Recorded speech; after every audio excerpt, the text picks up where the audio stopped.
Does the news about the salary cap impact the 49ers? And if so, how so? The news is that it's going to be at least 180 million. At least 180 million. Right. That's perhaps more. Yeah. What do you guys think?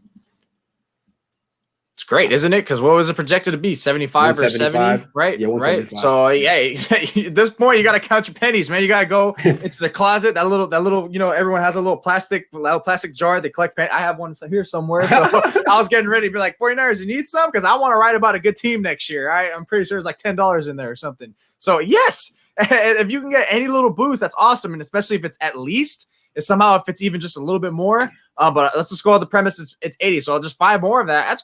That's great. That's a little more of a kicker that they can add to maybe get to splurge between two people, or just even to give it added on top of like Trent Williams' deal if they need to be, or if they need to even start restructuring deals. Because a lot of it, the free agency this year is going to be a lot of 1 or 2 year deals and stuff like that.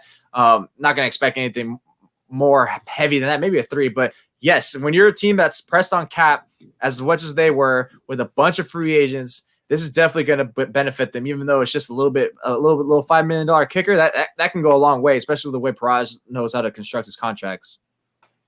I think it does help in a sense that the 49ers have better cap situations than they're not the best cap situation, but they have better than a lot of teams. And if Derek Carr or Marcus Mariota are the possible quarterbacks, the Raiders are in the negatives if it goes to 180, I believe. And same with Minnesota, who if Kyle really wants Kirk Cousins, maybe that can work out. It opens up some options. Pittsburgh and Green Bay, which would both be J.J. Watt contenders, if that's the route the 49ers want to go, they're not able as much to compete in that situation. Same with the Saints and all their negatives. The 49ers do have a better situation than that. And a lot of teams might have to cut players, including the Saints. Who knows what they do with Marcus Lattimore, Taron Armstead, both guys that play positions of needs for the 49ers. And they can look at those via trade. And those guys fit what they would need much more. And that's just intriguing to me, that type of thing. If it's at this number, there's a lot of options, and it opens up more avenues to improve other positions.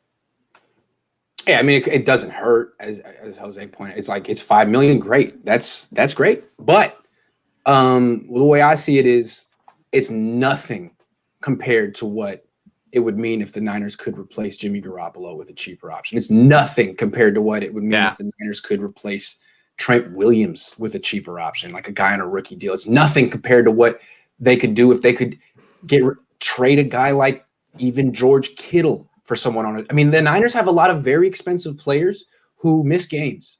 And if they could replace some of those guys with younger guys who don't miss games and make a lot less money, that to me would be the game changer. Not $5 million is nice. Doesn't hurt. Couldn't hurt. It's a little stimulus Hey, go out there and buy something. But it's like, Tom Compton. So maybe Jaquiski Tartt, right? But yeah, cheaper Trent Williams and cutting Garoppolo. All of a sudden, it's like, wow, they pretty much have over 200 salary cap again. Now you can get creative, and I think it's possible to do that. I mean, if the Niners are going to go with a Josh Rosen or a rookie quarterback next year, then why are you spending all this money on Trent Williams? Like, start over, rebuild, get some high draft picks, and now let's talk about how the Niners could possibly do that.